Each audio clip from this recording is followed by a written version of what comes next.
Fala, meu povo, mais um Cenários 2022. Hoje iremos falar sobre macroeconomia com a dupla Álvaro Frasson e André Perfeito.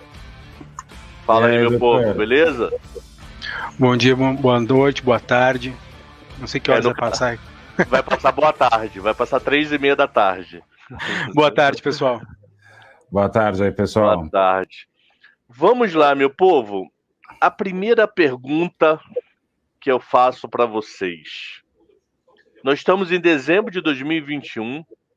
Nós vamos ter uma reunião do Banco Central no começo de fevereiro, então quer dizer, entre reuniões dá aproximadamente 2 meses.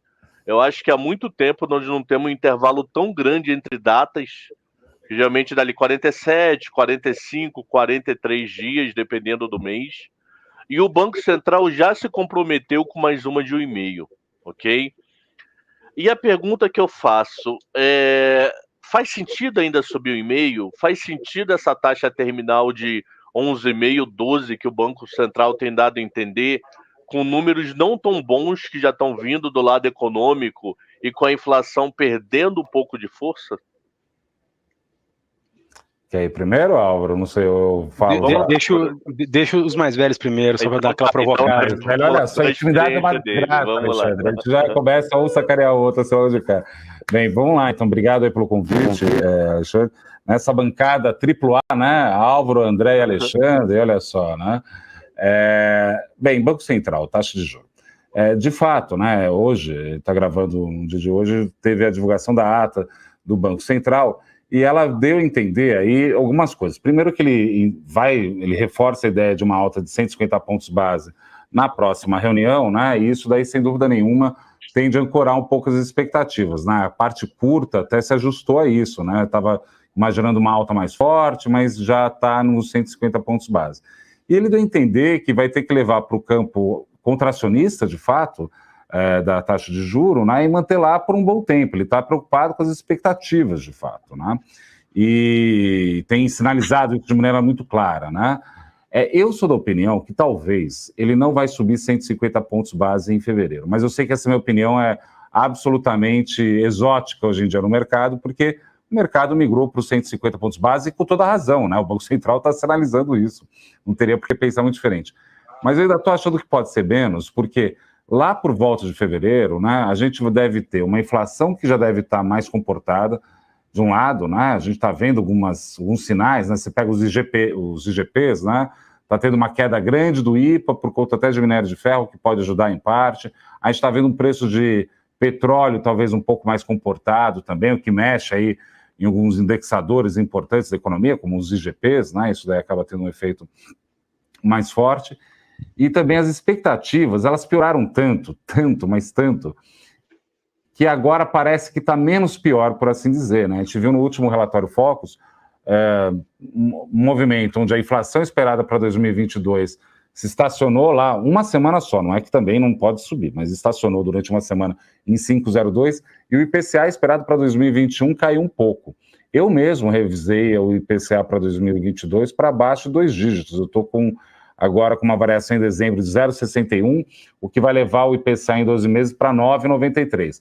Então, por esses motivos, somados, tenho certeza que a gente vai debater isso em detalhe, né, mais para frente aqui no nosso bate-papo, mas isso tudo somado com a atividade econômica nitidamente muito fraca, talvez eu acho que o Banco Central vai preferir fazer um ajuste ao longo do tempo, ou seja, deixar uma taxa de juros elevada durante bastante tempo, aí talvez cabe a gente discutir um pouco de política, imaginar quem talvez vai ganhar em 2022, eu tenho algumas hipóteses sobre isso, mas não um juro tão mais alto no curto prazo. Mas, enfim, isso daqui é só, talvez, a guisa de provocação, Alexandre, né, para fazer esse bate-papo aqui, tentar mapear outras possibilidades. Álvaro? Bom, primeiro, obrigado pelo convite, é um prazer enorme estar aqui com todos vocês. Eu ainda mantenho o view que o Banco Central vai fazer o 150 na próxima reunião. Claro que tem muito tempo à frente para a gente cravar alguma coisa, mas vale lembrar, né, que as expectativas, se elas estão agora um pouquinho mais se esperando um pouquinho mais de controle, dado o último relatório Focus, né, essa expectativa ela está cedendo, vamos dizer assim, justamente porque está todo mundo entendendo que vai ter o 150 em fevereiro. Né? Acho que esse é o primeiro aspecto. O segundo aspecto, quando a gente olha os dados no qualitativo da inflação, a gente vê que tem pressões disseminadas, tanto em bens industriais quanto em serviços. Né? Então, o qualitativo está ruim. Poxa, o último IPCA veio abaixo do esperado, isso é bom. Não, o número cheio, sim, mas o qualitativo ainda não tá legal. Claro que a gente vê ali uma queda na pressão de alimentos em domicílio, né, por alguns choques climáticos aí que vão derrubar o preço no curto e médio prazo. A gente está vendo ali uma menor pressão em preço de energia também. Então, tem coisas ali digamos assim, que não é core, que não é núcleo, que está melhorando. Agora, só que no núcleo, ali, nos bens industriais e serviços, as pressões são disseminadas. Então, acho que assim, a gente teve algum suspiro, alguma sinalização, ufa, pelo menos parou de subir. Mas eu acho que está longe da gente pensar em diminuir o pace. Até porque na ata do Copom, que o André bem lembrou e trouxe aqui, a própria ata trouxe ali que houve um debate que em algum momento se pensou em acelerar o pace de 150. Né? Então, eu acho que é por isso que o mercado está, digamos assim, performando melhor em termos de curva de juros, está reduzindo, está tirando o risco um pouco da economia. No Focus parece que agora pode ter uma reversão de expectativas de inflação, mas tudo isso porque tem um mercado acreditando mais no Banco Central, vendo mais credibilidade nesse Banco Central, mais hawkish. Agora, se ele diminuir o pace, ele vai ter que ter justificativas muito grandes, né, digamos assim, muito bem construídas e disseminadas dentro do mercado que ele possa reduzir o pace, porque eu não consigo ver, por enquanto, essa redução. Claro, se a gente tiver, vamos lá, uma alta de juros mais que vai ser no segundo semestre, não serão 3 altas, mas 2 altas de juros lá nos Estados Unidos. Se o mundo caminhar para uma flexibilização, digamos assim, de política monetária, talvez o Banco Central possa também diminuir o pace, diminuir o ritmo. Agora, vale lembrar, né? O Banco Central está dentro de um contexto global que ano que vem é todo mundo subindo juros. Difícil o Banco Central fazer um movimento contra com esse PCA de curto prazo, do top 5 de curto prazo, já acima do teto da meta de inflação. Acho difícil. Aí eu te faço uma pergunta, Álvaro, em cima da sua declaração, o seguinte: nós estamos vendo, antes até da gente começar aqui a gravar, botei uma tabela que você vê serviço ruim, varejo ruim, indústria ruim. O quanto o recuar desses produtos, ou a diminuição de venda, de produção, pode segurar a inflação também do lado da oferta, do tipo, putz, eu não estou tendo comprador. Se eu não estou tendo comprador, ou eu jogo para baixo ou eu não vendo nada. E isso pode demorar, podemos chegar a isso só em março, abril, devido ao efeito retardado entre política, mundo real e taxa de juros. E mesmo assim, os juros pode... O que é a sua taxa terminal para março? Ou é abril a sua taxa terminal? Então, hoje o BTG Pactual está com o seguinte call, né, de reduzir, de fazer o fim do ciclo em março, terminando em 11,75, ou seja, 150 base points em fevereiro, 100 em março. No entanto, a gente começa já a olhar com mais cuidado para cenários, digamos assim, alternativos, onde tem um outro movimento também em maio, né? Porque nessa ata do Copom, o Banco Central ele trouxe o debate de que como ele vai, ele está olhando as metas de inflação, as metas do horizonte de inflação, né? Então ele usou tanto na ata quanto no comunicado o plural, né? Para dizer que na verdade ele não está olhando só 22, está olhando 22 e 23, ou seja, eu não vou subir para 13, 14 meus juros, mas eu vou subir um pouquinho menos e por mais tempo. Então ele vai alongar essa Selic contracionista. Para alongar a Selic contracionista, eu acho que ele vai botar ali, assim, eu acho que ele pode caminhar para algo na faixa de 12 ou 12,25, 12,5, talvez.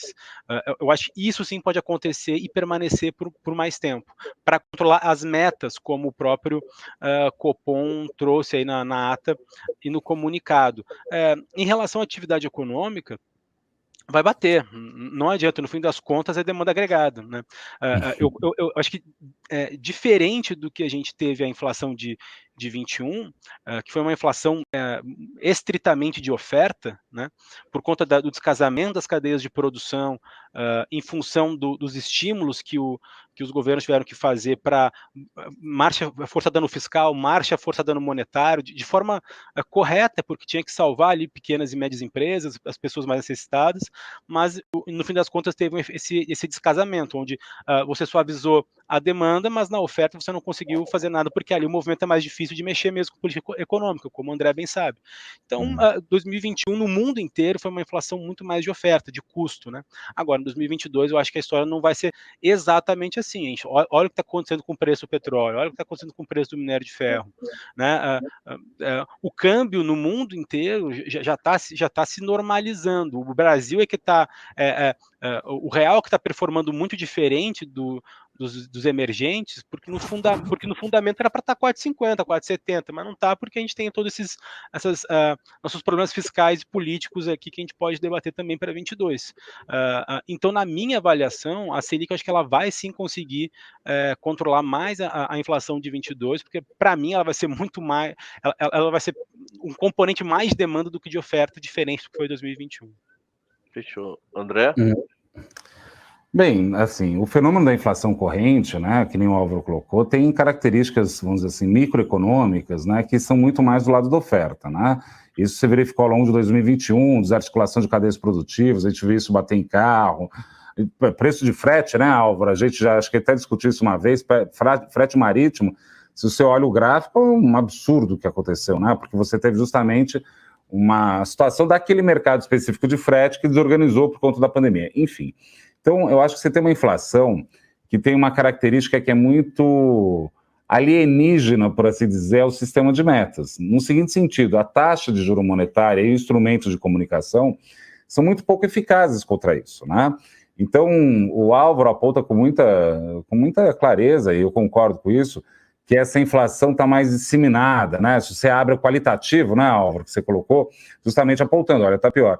Então, a imagem que eu vou fazer aqui é uma imagem terrível, é como se tivesse tido vários choques no tecido econômico, né? E esses choques entraram em metástase, como um câncer, né? Começou a entrar em metástase e desorganizar o tecido econômico como um todo. O que o Banco Central vai fazer, Cabral, no limite, é usar uma quimioterapia que é para deprimir o tecido como um todo. Assim, na porrada mesmo, não tem muito segredo. Infelizmente, não vai ser muito diferente. Agora, eu acho, e aí é que tá, né? É engraçado, né? O nosso trabalho aqui no mercado de capitais, às vezes é complicado, né? Porque o nosso trabalho não é estar certo, né? Nosso trabalho é descobrir antes da média a opinião média das pessoas. O que eu quero dizer com isso é o seguinte: eu acho que lá para o fevereiro, essas coisas que a gente está discutindo talvez sejam mais evidentes, né? Numa melhora na percepção, né, de algumas coisas. A questão da discussão política para 2022, né, vai estar encaminhada em alguma medida, acho que já vai estar um pouco mais claro. E aí tem que lembrar que, assim, no momento atual que a gente está, e acho que é aí que talvez more parte da diferença da minha visão com a do Álvaro. Eu entendo muito o que o Álvaro está falando, acho que o Álvaro também entende o que eu estou querendo colocar, não é que existe uma divergência fundamental, mas a gente está no auge do mau humor, né? Pensa aí, foi alguns meses atrás que a gente rompeu o teto dos gastos, né? Algumas semanas atrás a gente descobriu o tamanho da encrenca da inflação tá bom, já estava aí um pouco mais, mas várias questões estão muito agudas agora, eu acho que pode desagudar, existe essa palavra? Acho que deve existir, ficar menos agudo lá por volta de fevereiro, e aí talvez tenha uma alta menor, mas eu entendo também o dilema da autoridade monetária. O Campos Neto, por sinal, né, Álvaro, a gente que é economista, né, de mercado, o Cabral também aqui, ser banqueiro central não é fácil, né, porque para te xingarem é um segundo. Quando você acerta e começa a ir bem, ninguém nem te elogia, né? Mas o Campos Neto está com um problema que é de organizar essa visão do mercado sobre ele, né? O mercado achou que ele estava muito dovish e agora talvez realmente, né? Ele vai ter que insistir um pouco nessa estratégia durante um tempo maior. Só para colocar mais uma questão para encaminhar aqui também, a gente tem que lembrar que o Campos Neto vai atravessar o próximo, vai começar o próximo presidente com ele, né? Então, bem, eu parto do pressuposto que deve ganhar alguém de centro-esquerda por conta da atividade econômica fraca, por conta de uma inflação elevada, enfim, eu acho que vai ser mais por essa linha. E isso implica dizer que o Campos Neto não vai cortar o juro, mas nem amarrado no curto prazo. Eu acho que se for isso, o juro vai permanecer alto durante algum tempo. E ele está com um problema sério, o Campos Neto, na mão. Qual que é o problema? Ele já perdeu a meta de 2021, está totalmente fora do lugar. Ele não pode perder a meta de 2022, sob pena até de haver questionamentos, né?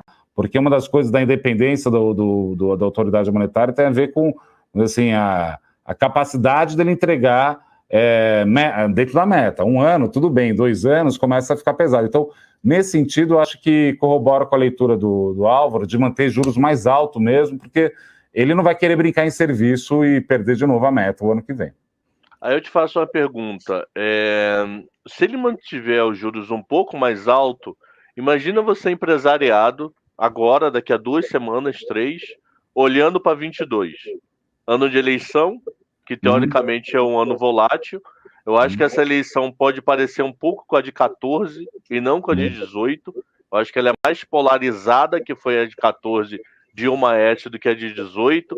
Era Haddad e Bolsonaro, mas era uma polarização mais pessoal do que você via tantas discussões do mundo econômico. Eu acho que essa pode ter uma polarização maior e ele parar para pensar, caramba, eu estou virando o ano com juros na casa de 10, 11%.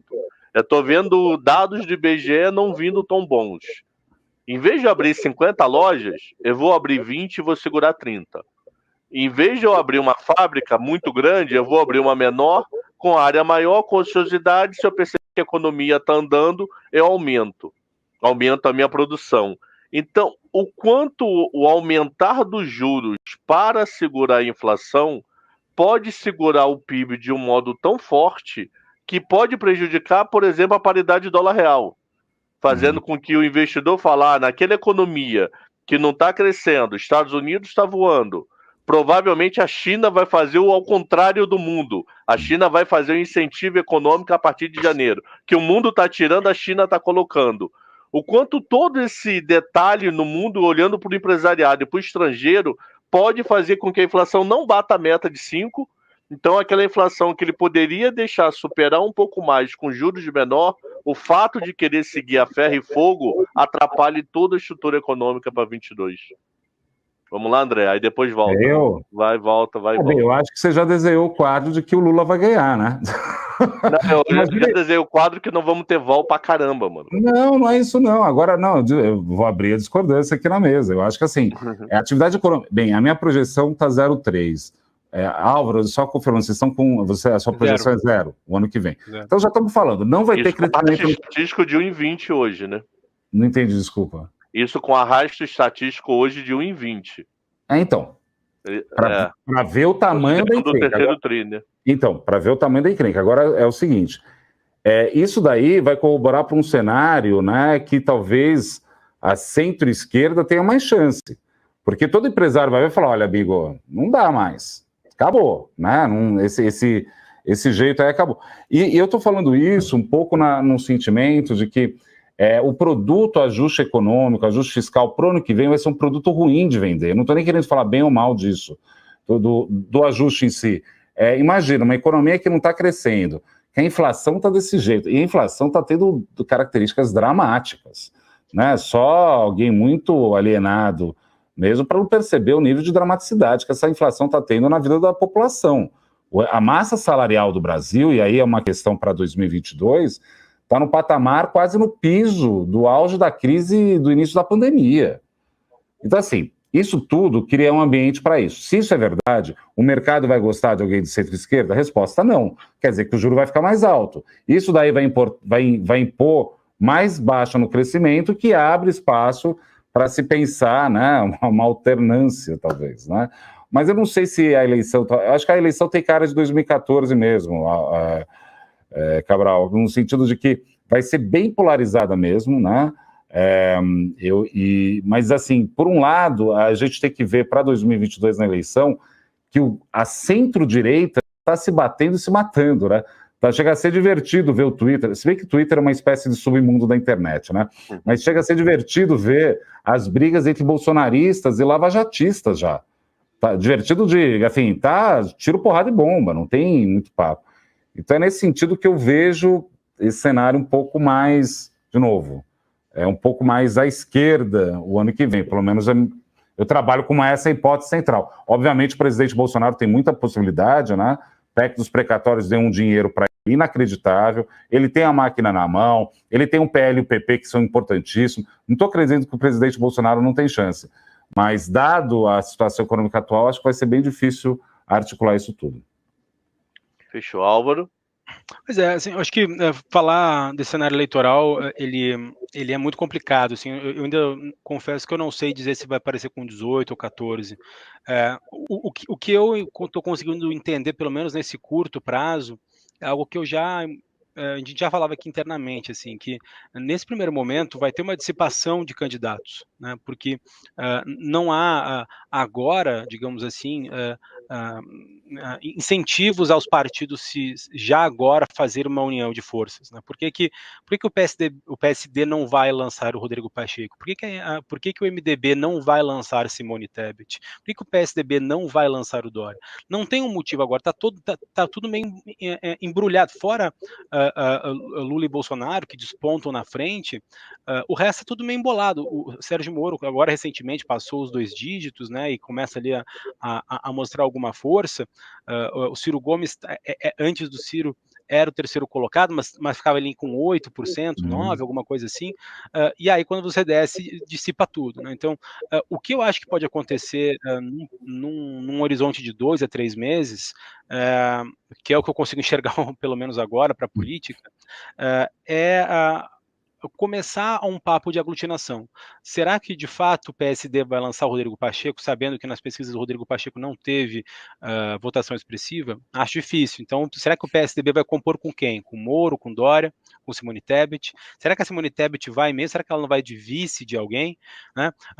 Ou será que alguém não vai de vice da Simone Tebet? Acho difícil essa hipótese, mas só para a gente colocar aqui no hall de hipóteses, MDB, que sempre foi um partido que muito mais compôs chapa do que foi cabeça de chapa, né? Quando foi em 2018 com o Henrique Meirelles e não deu muito certo, né? O Henrique Meirelles teve uma votação ali muito ruim.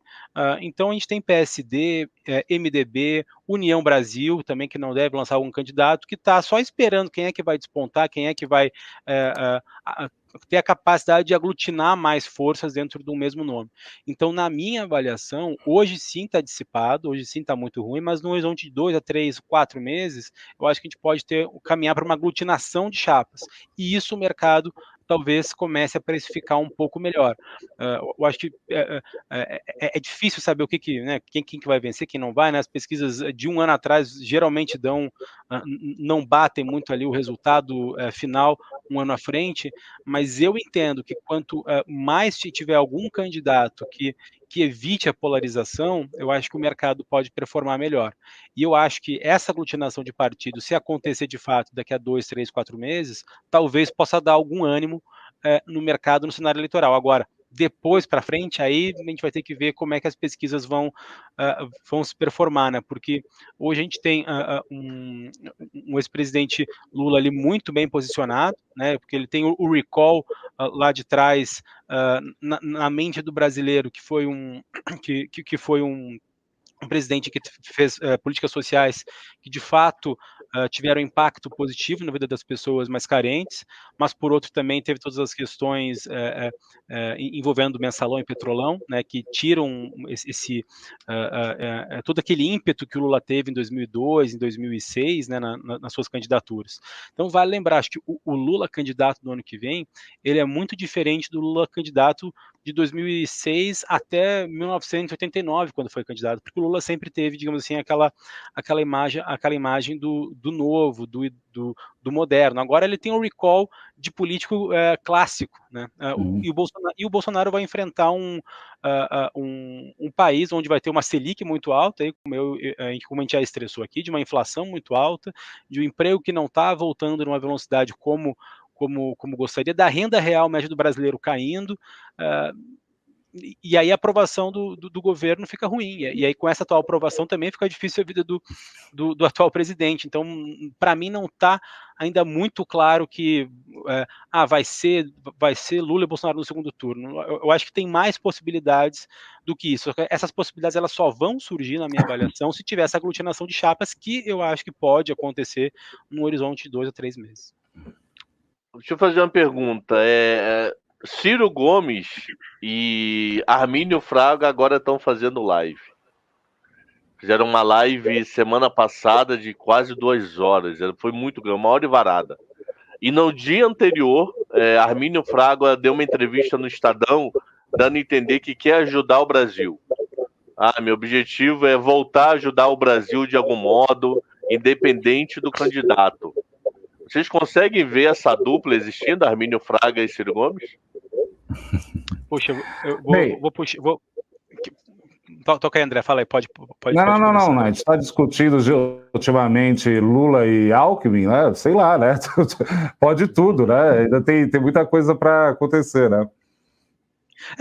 Eu acho, assim, eu acompanhei também a live ali do Ciro Gomes e do Armínio Fraga, e acho muito bacana, assim, acho muito democrático, assim, porque são duas pessoas com opiniões que divergem em algum ponto ali, mais em análise econômica do que exatamente social, né, que ali, acho que o Armínio também trouxe ali coisas muito bacanas e que de fato nada mais é do que a verdade, né, que o Brasil só vai sair dessa armadilha ali de falta de crescimento com investimento em educação, infraestrutura e tudo mais, né, todo o papel que o governo precisa ter para atuar nessa frente.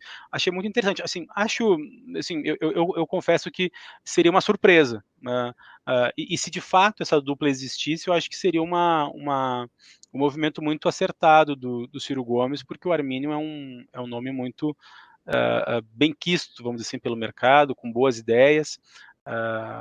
Não sei, não tenho nenhuma ideia, nenhuma informação que isso possa acontecer, que o Armínio possa ser o nome do programa de governo do Ciro Gomes, né? Mas se acontecer, eu acho que pode ser um movimento muito positivo, tanto para o Ciro Gomes quanto para o mercado financeiro, né? Que vê ali, digamos assim, mais um economista respeitado, com recall, passagem pelo mercado, pelo governo, que pode sim fazer um trabalho positivo. Não, eu acho que só para corroborar aqui o que o Álvaro falou, realmente, o Armínio Fraga daria enfim, poderia compor com o Ciro realmente uma outra novidade, né? Porque a gente está falando do campo da centro-esquerda, só assume o Lula, né? Mas ele poderia ganhar um peso. Mas, engraçado, talvez curioso, o Armínio não que o Armínio esteja com o Ciro, eu também não tenho nenhuma informação privilegiada a esse respeito, não se trata disso. O que se tem é uma ideia de que isso mostra também como o PSDB está atrapalhado, né? Essas prévias do PSDB, o Dória, né, ganhou, mas o Armínio Fraga é um nome que é identificado, muito próximo dessa social-democracia tucana, né? E não... Por que não está falando com o Dória? Por que não chamou... Enfim, o PSDB está numa situação bastante delicada, para dizer o mínimo, né? Isso é só... Quando eu vi ele falando com o Ciro, tem várias questões lá que eu acho que teve pontos de contato, né? Até a ideia das questões sociais, né, Álvaro? Você trouxe esse assunto aqui agora.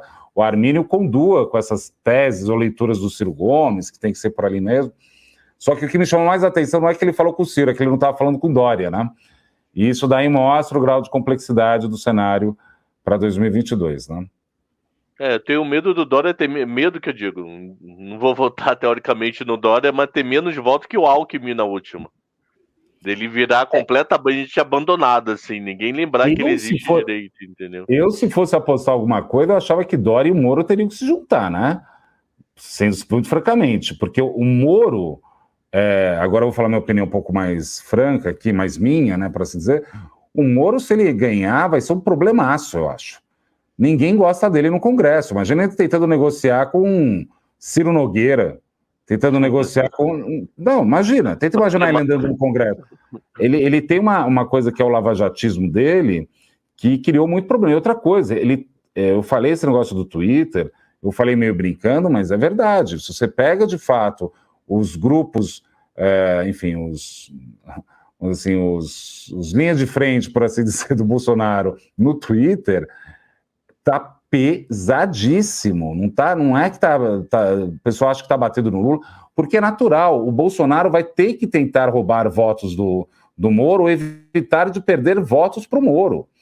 Agora imagina ele ganhando, né, numa situação que nem essa, tendo que negociar com o Congresso. Isso é uma confusão danada, para dizer o mínimo, né? Existem hipóteses, né? A gente conversa com alguns cientistas políticos assim que frequentam muito bem esses meios, de que o primeiro movimento, na verdade, Sérgio Moro, a se filiar ao Podemos seria para concorrer ao Senado de São Paulo.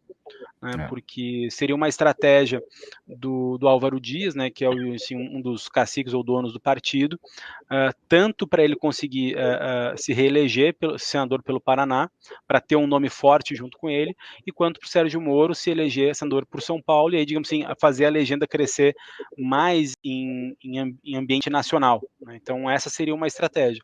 Agora, claro, né, quando você vai à pesquisa de intenção presidencial e o Moro já aparece com 2 dígitos, mexe no sentimento ali de, poxa, tudo bem que eu posso ir para o Senado, né? Claro que se ele for ao Senado, o Moro provavelmente teria votos para ser eleito. Agora, só que ele também começa a pensar na possibilidade de ser presidente.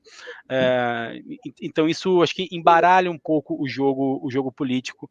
E concordo com o André, assim, eu acho que tanto o Moro quanto o Dória, eles atuam no mesmo market share político. Né? Ou seja, assim, eles têm uma agenda parecida. Na verdade, acho que o Sérgio Moro ainda não falou abertamente qual que é a sua agenda econômica, quais são as suas ideias, né? A gente ainda não tem essa clareza maior. Claro que deve ser algo centro-direita, mas seria interessante escutá-lo sobre isso. Agora, em relação ao Dória, que tem mais experiência no executivo, seria um nome que ocuparia talvez esse market share com mais propriedade, só que a intenção de voto não é boa, a rejeição é alta. E aí como você vai compor isso? Acho que a unificação, de fato, seria um caminho mais inteligente aí para ambos, ao invés de dividir o market share, pegar esse bolo, né? Porque o Dória tem uma rejeição muito grande aos bolsonaristas também, e o Moro parece ser aquela ponte entre o Bolsonaro e o Dória, vamos dizer assim, não ponte de unificar e convergir, mas aquele eleitor que votou no Bolsonaro e por algum motivo ou por pautas conservadoras ainda gosta, mas está decepcionado com algumas conduções de política e tudo mais, talvez o primeiro passo não é o bolsonarista sair direto para o Dória, primeiro ele vai para o Moro. Talvez para um segundo momento ir para o Dória, né? Então, mas é difícil, são conjecturas aqui, eu não sou cientista político, né? Nessas conjecturas aqui que é difícil a gente conseguir mapear algo mais efetivo. O que dá, sim, para a gente entender é que sem uma aglutinação de candidaturas, os extremos se interessam por isso, né? Porque eles se beneficiam desse movimento mais dissipado. Por isso que a gente tem que, acho que esses próximos 2, 3, 4 meses vão ser muito importantes para a gente tentar entender o cenário econômico, o cenário político, aliás, eleitoral para 2022. Então vou aproveitar e ir para o lado econômico do lado eleitoral. Vocês acham que o mercado financeiro compraria o Pastore? Olha, desculpas, bem, só para falar, eu trouxe o Pastore para falar aqui 2 vezes com os clientes, eles gostaram muito, eles gostam muito do Pastore. Me parece, aqui é que tá, né? Não basta. Política é uma desgraça, né, Cabral? Porque é aquela coisa que, assim, não é só o cara ser bom nem nada, tem que ter um entorno, né, no sentido de dar para ele um brilho, alguma coisa do tipo. Não sei, me parece, pelo menos, todas as vezes que eu trouxe aqui, teve um feedback muito bom sobre o Pastore. Assim, eu acho que pouco tem a contribuir sobre a pergunta. Eu acho que sim, ele é um grande economista com passagem, enfim, gigantesca no setor público brasileiro, no setor privado também. Então, assim, acho que não vejo motivos pelo qual o mercado não compraria isso. Acho que o mercado compra, na verdade, assim, economistas que tenham passagem pelo mercado, pelo setor público, que tem um trânsito, vamos dizer assim, bom nesse segmento. Acho que o mercado compraria independente da figura ali que vai se candidatar ao executivo, né? Então, eu acho que é isso que o mercado quer escutar. O mercado quer escutar boas propostas, racionalidade econômica, né? Então, e acho que o Pastore também traz esse tipo de perfil. Então, acho que sim. E por que essa pergunta? Porque o Twitter, no dia lá, o nosso famoso Twitter, que saiu o Pastore, ele postando uma foto com... Acho que ele lia um livro, se eu não me engano, Moro. Acho que era um livro do Pastore, que ele falou, estou lendo esse livro, algo parecido com isso. Começou. O Pastore foi o pai da hiperinflação. A hiperinflação começou quando ele era presidente do BC. Então, mais aí uns paus aí que tiveram na época, que deve ter aqui umas 2, 3 semanas que o Moro postou essa foto do livro. Mas eu acho bobagem isso, sinceramente. É a mesma briga, coisa culpar o Delfim Neto pelo AI-5, né?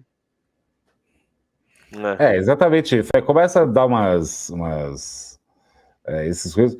É que tá, né? Mas, de novo, né? Na hora que a discussão começar a apresentar, né? Uma discussão. Por que eu estou falando que tem as chances mais à centro-esquerda? Porque eu acho que essa ideia de fazer mais ajustes, de novo, eu não estou falando em si da política, tá? Se é bom ou ruim. Mas esse produto, ajuste econômico, me parece que é um produto ruim para vender em 2022, né? Quando você trata de uma campanha eleitoral, né, uma parte é a ideia, né, que é esse produto, e outra parte é o candidato. Tanto é que a centro-direita tentou buscar nomes muito exóticos, né? Luciano Huck, né? Tentou, né? Danilo Gentili. Hã? Danilo Gentili. Então, por quê? Você tem que construir alguém que tem uma personalidade maior do que o produto. Né? O Sérgio Moro tem uma personalidade maior do que o produto econômico, né? Nesse sentido. Então, esse jogo tá meio estranho para mim. Por isso, me parece que nomes mais à centro-esquerda poderia funcionar melhor. E agora, a respeito do Pastore, etc. e tal, a defesa desse tipo de bandeira vai ser dificílima ano que vem. Né? De novo, pensa aí um candidato falando que vai fazer mais corte. Eu não consigo imaginar nenhum candidato falando isso. Nenhum, zero. Imagina, a economia crescendo zero. Crescendo zero não, 0,3 eu estou falando. O Álvaro está mais... Eu acho que o Álvaro está mais realista do que eu, porque realmente, com esse nível de juros e renda, talvez seja zero mesmo. Tava que 0,3 para zero é aquela piada, né? Nós três conhecemos, né? Que economista faz projeção com o caso depois da vírgula por ter senso de humor, né? 0,30 é a mesma coisa, né? Mas o ponto objetivo é que você tem essa perspectiva, né? De um crescimento muito baixo que pode tornar mais difícil, proibitivo para o candidato centro-direita, né? Mesmo só para pegar do PSDB, o Eduardo Leite, né? Ele surgiu com muita força, uma pessoa jovem, né? Mas é que tá, tentaram vender ele como por conta da questão de ele ter aberto que ele era homossexual. Para mim, não tem problema nenhum mesmo, quem me conhece sabe disso. Mas virar essa bandeira para tentar dourar a pílula é estranho, é estranho. Esses dias eu estava em Goiânia, eu acho que o bom nome para centro, para direita, não para centro-direita, para direita seria o Caiado, sabe assim, Álvaro? Assim, tipo, sou mesmo de direita, é isso aí, faço um negócio. Porque ninguém está querendo assumir esse lado agora, né? Isso é um problema. Pois eu acho que para dar minha contribuição aqui, acho que quando tem esse debate, eu gosto muito de uma frase que o Eduardo Gianetti usava, acho que lá em 2018, ou até antes, né? Que acho que não é que o Brasil precisa de mais Estado ou menos Estado, é que o Estado brasileiro está onde não deveria, e não deveria estar onde deveria. Então, assim, não é mais ou menos Estado, eu acho que é um Estado mais eficiente. Eu acho que esse ano a gente tem uma explicação muito interessante, assim, né, sobre esse fator.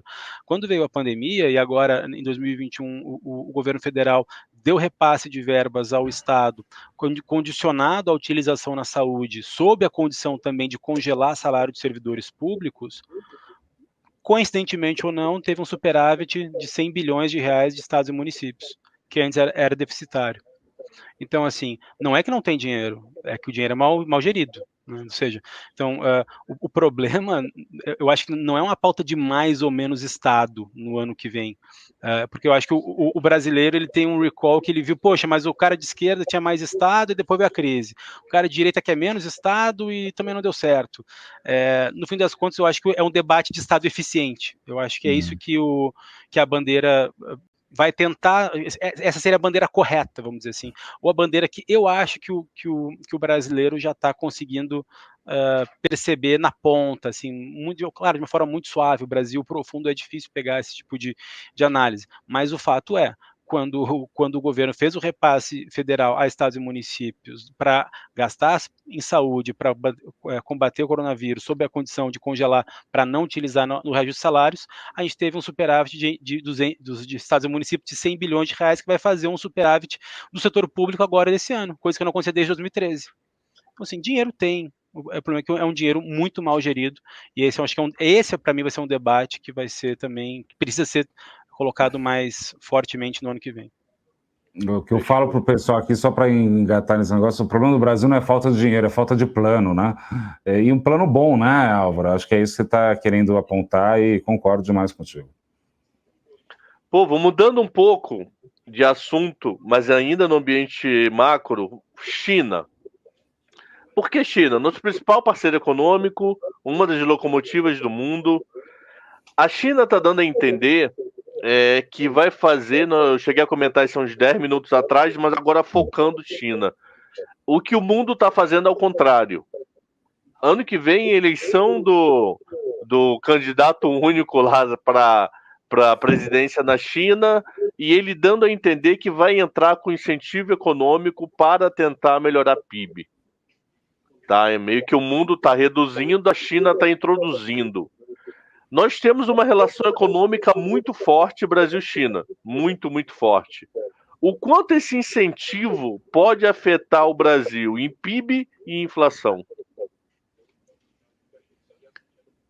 Quer começar, André? Bem, vamos lá. O que eu vou falar para vocês aqui é uma intuição muito superficial, né? Quando se trata de China, uma economia tão específica, né, Cabral, que é necessário fazer esse disclaimer antes, né? Mas o que eu tenho colocado como input para os modelos aqui, de um lado, é que sim, a China deve continuar crescendo, sim, isso é bom para a balança comercial, e sim, é bom. Eu acho que eu não vejo downside vindo da China, não. Eu acho que isso daí pode continuar benigno. A respeito da inflação, desculpem, eu trabalho com uma hipótese da alta dos juros no Brasil conduzir para um câmbio um pouquinho mais, um real mais forte contra o dólar. Acho que tem mais cara de R$5 o câmbio ao final do ano que vem do que qualquer outra coisa. Por quê? Porque o Brasil exporta duas coisas, né, Cabral? A gente estuda no livro de Economia 1, né, que a gente exporta commodity e taxa de juros, não é isso? Então agora a gente tem taxa de juros para exportar. Se isso é verdade, quer dizer que talvez a gente tenha um câmbio um pouco melhor. Então esses efeitos somados podem tornar o Brasil pode se beneficiar um pouco dessa alta da China, sem dúvida nenhuma, e sem contar que os Estados Unidos é o seguinte, né? O pessoal está tendo faniquito, na minha opinião é faniquito, desculpa colocar desse jeito, mas assim, os juros americanos de 2 anos, ele está tentando normalizar o que estava antes da pandemia. Come on, também, não é assim, tipo, explodiu os juros e acabou tudo esse negócio. O pessoal está exagerando. Então a gente vai ter a ajuda da China e dos Estados Unidos, acho que ano que vem. Por isso que, em alguma medida, não vai ser tão ruim aqui no Brasil, senão era para ter projeções piores para a economia brasileira. Assim, eu acho que me preocupa mais essa alta do Fed do que exatamente China. Acho que China está... assim, vamos lá, né? É que China, ela quer retomar o crescimento, pelo menos com expectativas melhores de crescimento, né? Quem dera o Brasil está com uma expectativa descendente como a da China, mas o perfil de crescimento da China mudou em relação a 20 anos atrás. Né? 20 anos atrás era uma China que necessitava muito mais de commodities. Claro que pelo tamanho, no absoluto, ela ainda impacta, mas eu acho que é diferente o impacto do que ela tinha há 20 anos atrás, quando ela precisava construir absolutamente tudo. Hoje, quando a gente olha ali a composição do PIB da China, o componente de serviços está muito mais significativo do que era 20 anos atrás. E isso a gente começa a olhar nos índices da balança comercial da China, onde a exportação está crescendo mais do que a importação. Né? Até a importação está decaindo. Então, acho que isso mostra um pouquinho o quanto esse crescimento da China, digamos assim, que essas políticas incentivo de 5 ou 10 anos na China continuem, acho que é diferente do impacto que teve no Brasil lá atrás. Claro que é positivo, claro que no absoluto isso é importante, claro que com serviços mais robustos, eles vão precisar ainda das commodities brasileiras, como sempre. Agora, não acho que essa vai ser a saída do Brasil como foi há 20 anos atrás. Fechou. A última pergunta para vocês: Tesouro Nacional. Nós estamos com caixa como nunca tivemos na história do Tesouro, 1 tri 100 aproximadamente. Vocês acreditam, como eu particularmente acredito, que parte desse caixa foi feito com medo de uma possibilidade dele ter problema de emissão ano que vem? Senão ele não precisava, acho que, ter um caixa tão credor assim de 1 tri 100. Porque se nós, por acaso, levarmos a taxa terminal a 12, a LFT vai ficar impraticável para o governo. E o mercado vai querer LFT alucinadamente para ganhar 12, com a possibilidade de a gente estar tendo curva negativa. Então o pré pode se tornar pior do que o pós. Ok? Que hoje, atualmente, o pré está melhor do que o pós, mas em março, abril, nós podemos ter uma estrutura pior. Aí a pergunta que eu faço como é que vai ficar histórias de emissões ano que vem? Nós vamos muito para pós, vai ter muito pré. Vocês acreditam que o Tesouro vai fazer uma coisa que ele fez muito no pedaço do Ilan e bastante no Tombini, entrar para dar liquidez no mercado, para tentar acalmar a curva? O que está passando nessa cabeça do Tesouro nos últimos 12 meses para ter feito um caixa tão alto no dia a dia deles lá? Olha, na minha avaliação, acho que é uma preocupação muito mais com esse movimento atual de Selic, né? Mas quando a gente olha, por exemplo, o custo implícito da dívida líquida do setor público, né, que você pega ali o juro nominal e divide pela dívida, pela DLSP, hoje o custo, se não me engano, está em 7,7%. Na média, pós-PEC do teto de gastos, é de 11,1%. Antes do teto de gastos de 2012, se não me engano, até de 2011 até 2015, entre meados de 2015 e 2016, esse custo da dívida, esse custo implícito da dívida do setor público era de 17%. Então, assim, quando você olha essa composição que o caixa hoje ele é muito mais alto e o custo implícito da dívida líquida é muito mais baixo, para mim, acho que o Tesouro não está em maus lençóis, não. Não, ao contrário. Para mim está numa verdadeira Suíça. Exatamente. Agora, como ele sabe que a Selic vai começar a subir significativamente, esse custo também vai começar a aumentar. E aí, para mim, quem vai mandar agora na duration que ele vai emitir esses títulos, vai ser o cenário político do ano que vem, não há dúvida, né? Ou seja, quanto mais o cenário político impactar na percepção de risco, ele vai ter que encurtar essa duration. Mas, de qualquer forma, eu acho que o Tesouro está... Sim, eu acho que essa relação, para mim, ela tá bem posicionada. Não acho que o Tesouro vai precisar encurtar muito duration ano que vem, não, para conseguir fazer rolagem, não. Então por que ele fez tanto caixa? Para mim é uma questão de segurança, de percepção de melhor. É que nem reserva internacional. Poxa, por que o Banco Central tem tanta reserva internacional? A pergunta, para mim, poderia ser a mesma, mas para mim tem por uma questão de credibilidade, para passar a confiança para o próximo governo, para passar a confiança para o mercado, independente do governo qual seja. Olha, tem um caixa grande na reserva internacional, tem caixa no Tesouro. Eu acho que assim, tem uma questão prudencial aí muito forte, né, que nem o Álvaro colocou, é isso mesmo, né, e a administração do Tesouro Nacional, né, ela tende a, vamos dizer assim, evitar blindar o Tesouro Nacional dos ruídos políticos, ou seja, não tem que ficar enforcado de ter que rolar uma dívida lá num momento ruim, então faz parte, tá certo essa administração dele. Aqui nas nossas mesas, aqui na corretora, né, a gente conduz algumas pesquisas com participantes do mercado, o mercado entende que o Tesouro está fazendo de maneira correta mesmo, né? O receio é se sair do controle, né? Por exemplo, vai explodir a Selic. Não sei se é o caso de explodir a Selic, vai para 15, 16, 17, não é disso que se trata. Insisto nesse ponto, né? Eu acho que ele está no pior das expectativas, porque já rompeu o teto dos gastos, a inflação já está em 2 dígitos. Então, eu acho que agora tem uma chance maior de ter boas notícias do que más notícias. Não quer dizer que esteja bom de jeito nenhum, mas na margem, né, ou a segunda derivada dessa história toda pode ser um pouco melhor. Até porque, né, com essa flexibilização da política fiscal que a gente está vendo acontecer nos últimos meses, alguém precisa dar um colchão de liquidez, né? E aí, para mim, é mais um outro argumento pelo qual o Tesouro faz esse caixa. Fechado. Povo, nós já estamos com 50 minutos de conversa. Eu tenho um limite de 1 hora aqui para fazer o programa. Na verdade, eu tenho de 45, mas eu finjo que eu não estou escutando o meu ouvido. Então, eu transformei esse 45 em 1 hora. Primeiro, agradecer pelo vocês terem aceito o convite. Muito obrigado. E agora eu vou inverter. Agora eu não falo mais de CNPJ, eu não falo mais com a Necton nem com o BTG. Agora eu quero falar com a pessoa física de cada um. André já participou de algumas lives comigo, então sabe que no final eu faço pergunta para a pessoa física. E a primeira pergunta que eu vou fazer é para a pessoa física Álvaro. Que livro eu não posso deixar de ler em 22? Déficit Público, do Fábio Jambiage. Fechado. Por quê? Por que ele te pisca os olhos? Porque, para mim, esse livro ele mostra a armadilha que o Brasil vive já há muitos anos, né?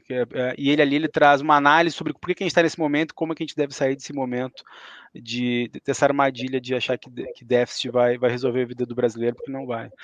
Pelo contrário, a gente tem que fazer políticas para tentar achar um superávit sustentado, e aí ele mostra ali, dá, enfim, suas ideias de como o Brasil deve fazer isso. Então, eu acho, para mim, um livro muito interessante, que é do Fábio Jambiage. Fechou. André? Então, olha, eu vou sugerir um que é o Finanças Públicas, que é do Felipe Salto e do Mansueto, né, Auro? Acho que é um livro interessante, né? Livro animal, quando você falou de viagem, eu dei risada, porque eu ia falar esse livro, porque esse livro tá da minha mesa, sem sacanagem, tá aqui, depois eu até mostro o livro, eu dei risada, assim, tipo, falando, caramba, não é possível.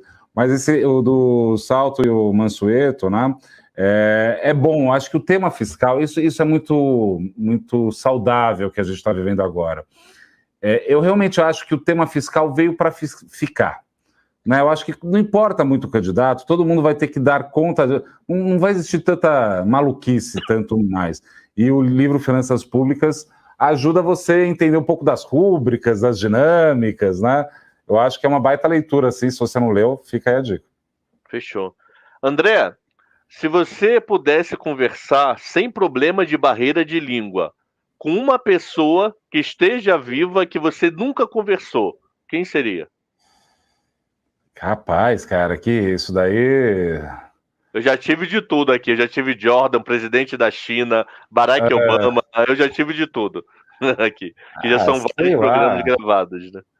Sei lá, eu queria conversar, acho que veio aqui, você falou desses nomes, veio esse nome. Queria falar com a presidente da Nova Zelândia, parece ser simpática, estão fazendo um trabalho legal lá, o lugar é bacana, mas assim, também sem muita convicção eu falei isso daí, não veio outro nome aqui tão rápido na minha cabeça, não. Mas, sem dúvida alguma, algum líder político, no seguinte sentido, a gente está vivendo um mundo cada vez de uma cadeia global, realmente, né? A política ganhou um peso muito grande ultimamente, de novo, o que é bom. Então, eu gostaria de falar com ela, de repente. Fechou. Álvaro? Uma personalidade viva? Que você nunca falou, tá? Então não sei. Pô, tem 7 bi, pelo amor de Deus, nenhum em 7 bi. Deixa eu pensar aqui.